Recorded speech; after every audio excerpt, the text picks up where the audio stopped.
Oi, gente! Sejam bem-vindos ao meu canal! Se você é novo por aqui, eu costumo falar sobre casos criminais reais nas quartas. E nas sextas eu falo sobre mitos e lendas enquanto eu me maquio ou outras histórias.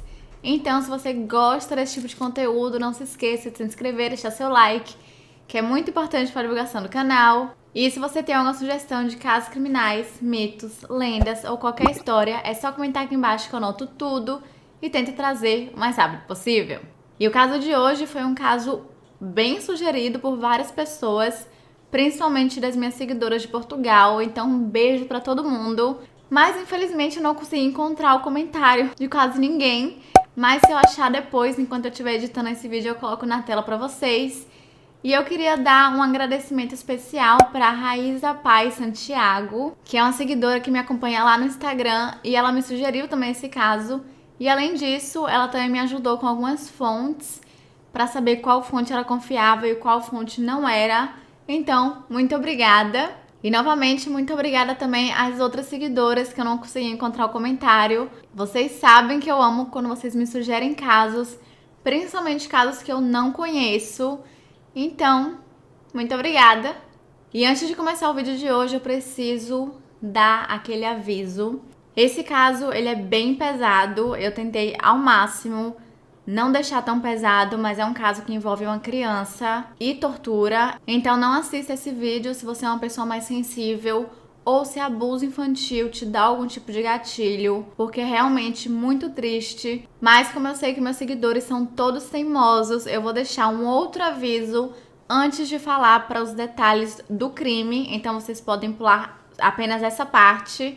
Então, chega de blá blá e vamos pro caso de hoje.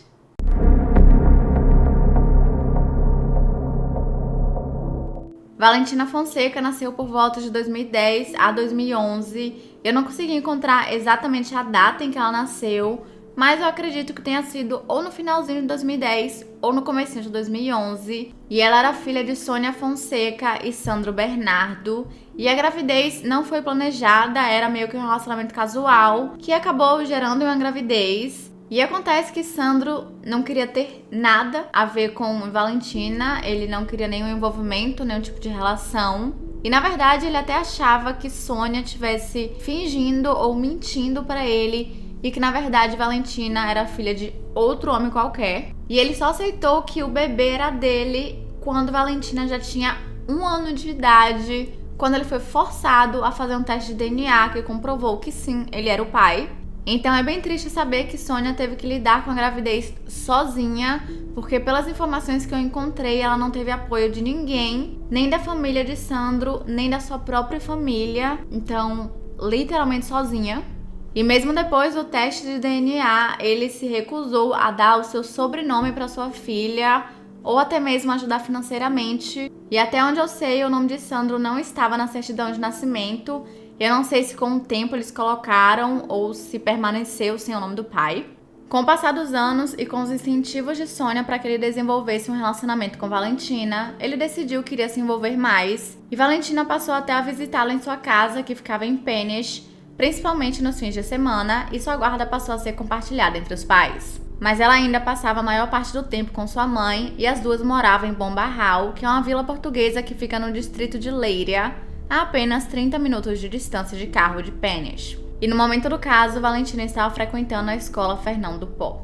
Em 2020, Sandro, de 32 anos de idade, estava casado com uma mulher chamada Márcia Bernardo, de 38 anos, e eles moravam em uma casa em Altóguia da Baleia, no bairro do Capitão, juntamente com um filho de 12 anos de Márcia e mais 2 filhos do próprio casal, um de apenas 4 anos e outro que tinha alguns meses, tinha praticamente acabado de nascer.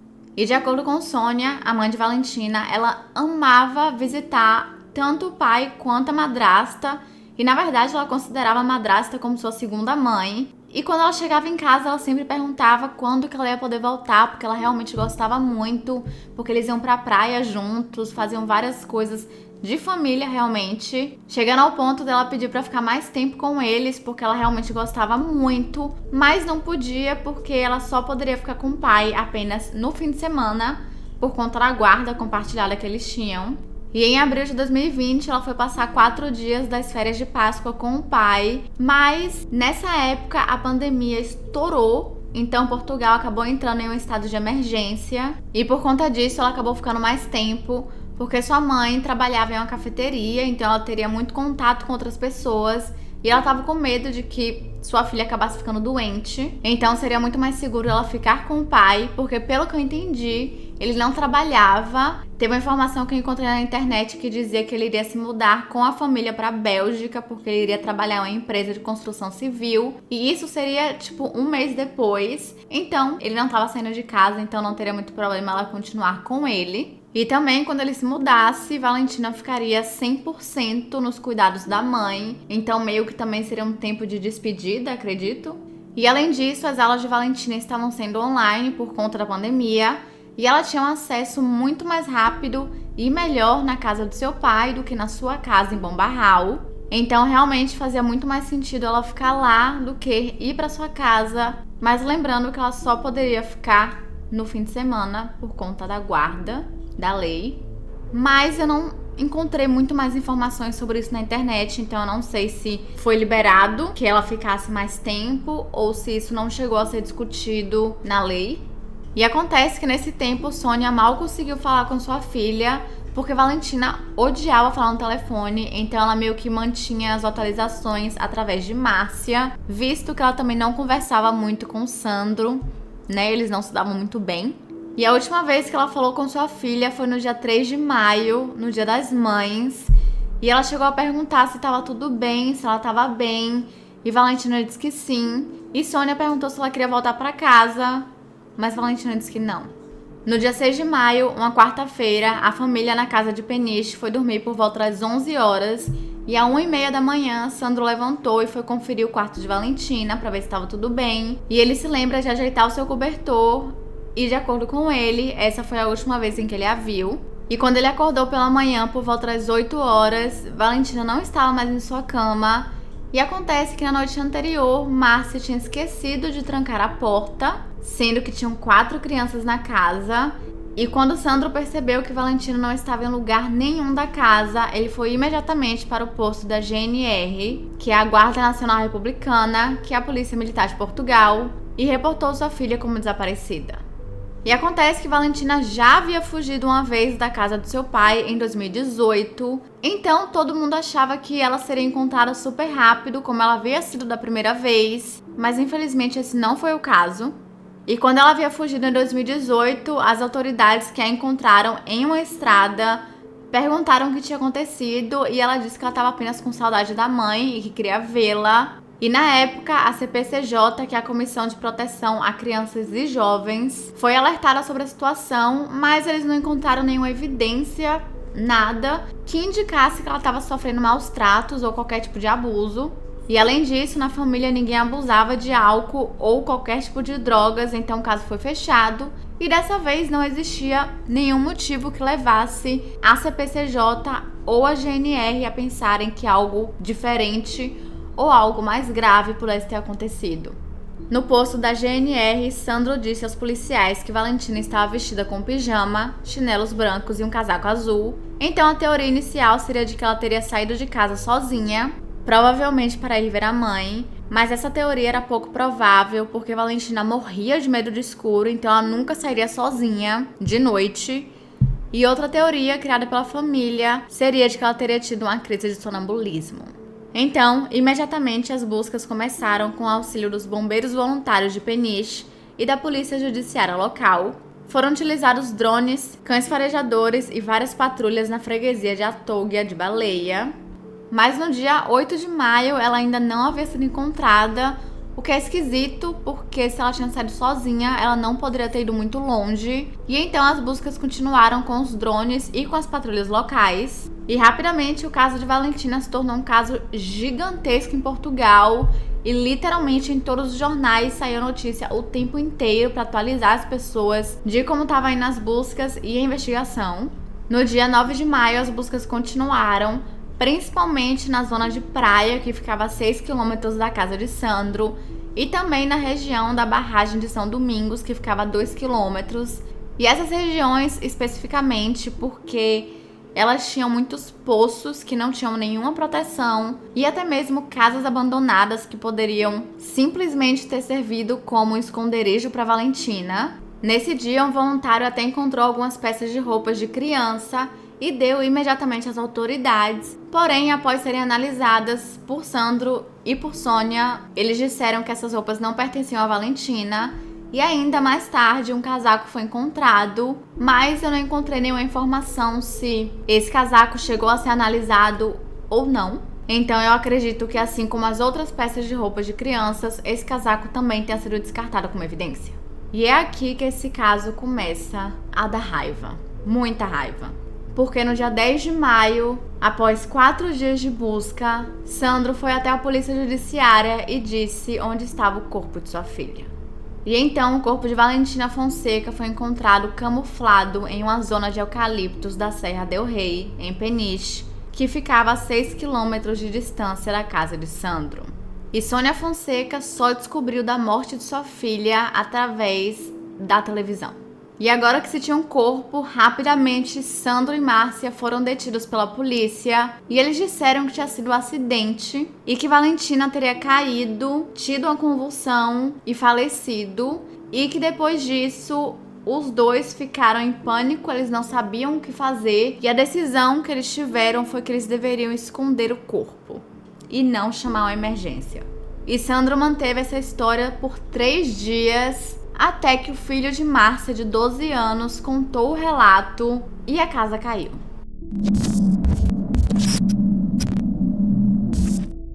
Ele disse que ele acordou no dia 6 de maio com vários barulhos de estalos, e acontece que esses estalos eram barulhos de Sandro batendo em Valentina e dizendo coisas como: "Você só faz maldades e pensa porcarias".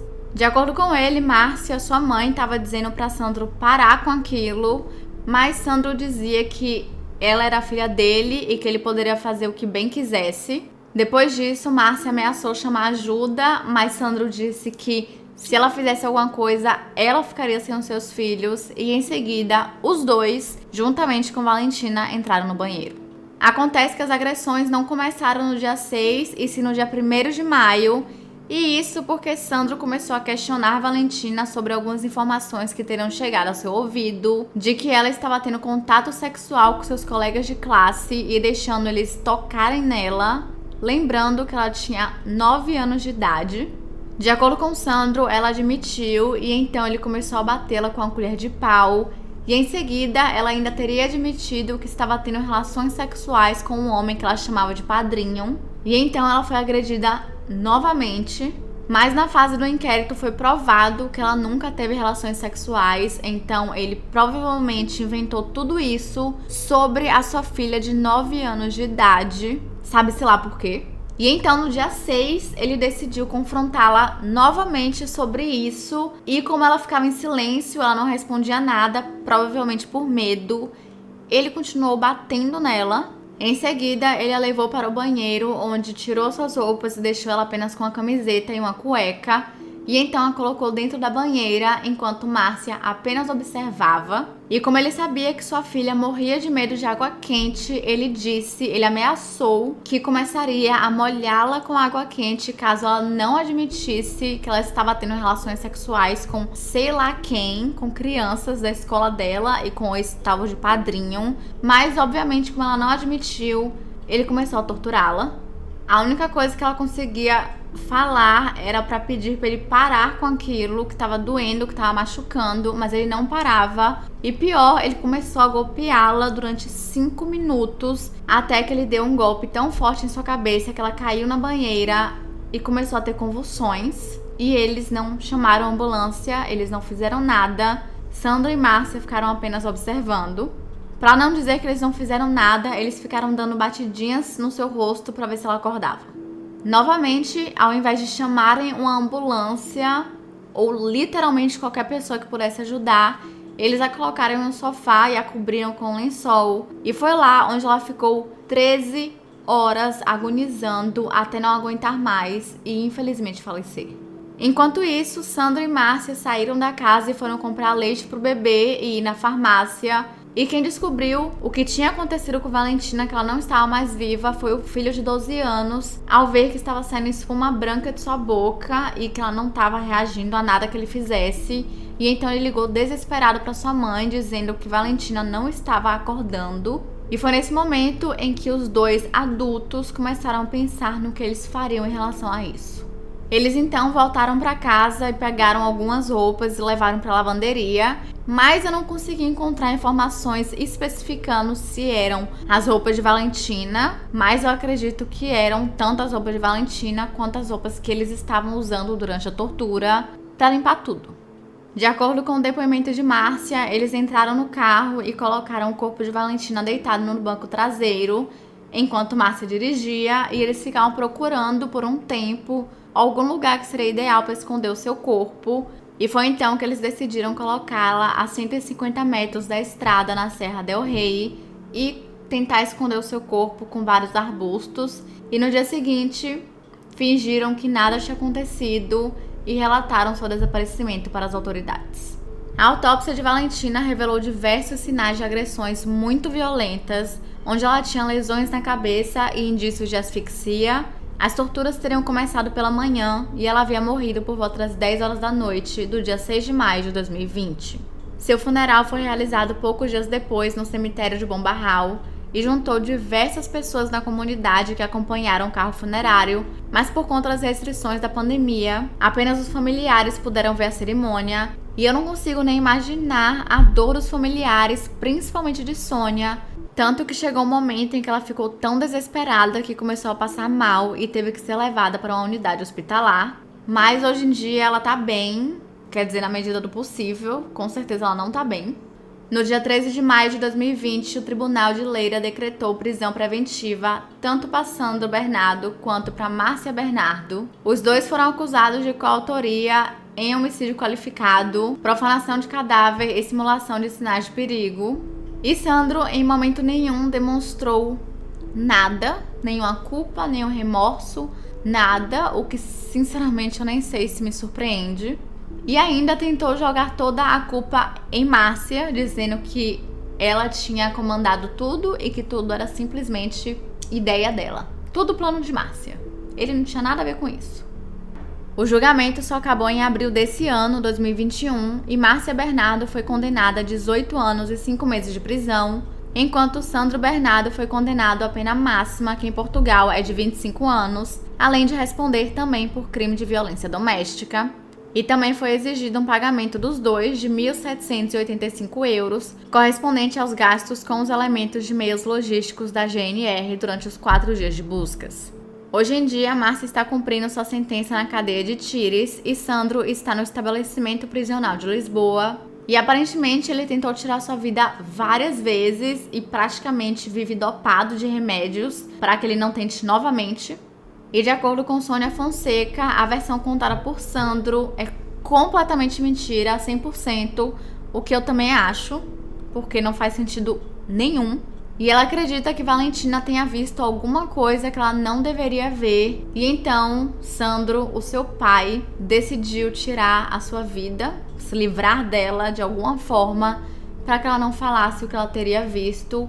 E sinceramente, eu acho que, a não ser que ele ou Márcia decidam contar a verdade, não sei se algum dia saberemos realmente o que aconteceu, porque alguma coisa aconteceu, porque gente, não faz sentido nenhum Valentina confiar neles, gostar tanto de ir pra lá e do nada tem algum problema desse nível a ponto deles matarem ela. Não faz nenhum sentido, tá faltando alguma coisa. É um caso que eu fiquei agoniada, eu tô agoniada porque não faz sentido.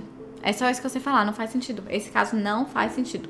E eu preciso saber de vocês, o que é que vocês acham, o que é que vocês acham que realmente tem acontecido naquele dia ou naquela semana, né? Porque começou no dia 1º, então, se duvidar, além do dia 1º, do dia 6, ela deve ter sofrido mais durante esse meio tempo. Mas por quê? E é isso, eu realmente não sei nem mais o que dizer, gente. Eu tô chocada. Esse caso me chocou. Então, se alguém de Portugal tiver mais informações, vai que ele decida abrir a boca e falar mais alguma coisa, comenta aqui embaixo, porque eu preciso saber. E é isso, gente. Esse foi o vídeo de hoje. Não se esqueçam de se inscrever, deixar seu like, me ajuda muito na divulgação do canal. E se vocês têm alguma sugestão de casos criminais, mitos, lendas ou basicamente qualquer tipo de história, é só comentar aqui embaixo que eu anoto tudo e tento trazer o mais rápido possível. E é isso, até sexta!